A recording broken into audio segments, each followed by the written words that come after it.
अथ त्रयोदशाध्यायः क्षेत्रक्षेत्रज्ञविभयोगः। श्रीभगवानुवाच इदं शरीरं कौन्तेय क्षेत्रमित्यभिधीयते। एतद्यो वेत्ति तं प्राहुः क्षेत्रज्ञ इति तद्विदः।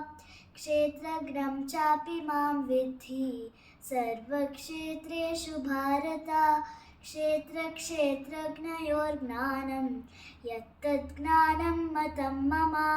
तत्क्षेत्रं यच्च यादृच्छा यद्विकारी यतश्च यत् स च यो यत्प्रभावश्च तत्समासेन मे शृणु।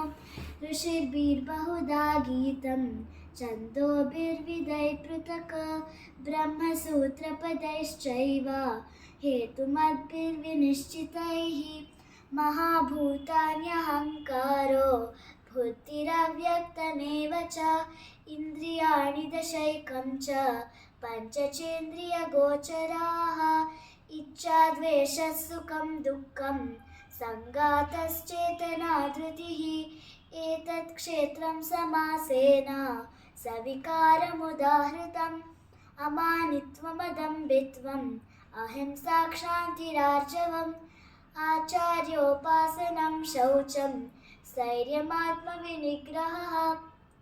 इन्द्रियार्थेषु वैराग्यम् अनहङ्कार एव च जन्म मृत्युजरा व्याधि दुःखदोषाणुदर्शनम् असक्तिरनभिष्वङ्गः पुत्रदारगृहादिषु नित्यं च समचित्तत्वम् इष्टानिष्टोपपत्तिषु मयि चानन्ययोगेन भक्तिरव्यभिचारिणी विविक्तदेशसेवित्वम् अरतिर्जन संसदि।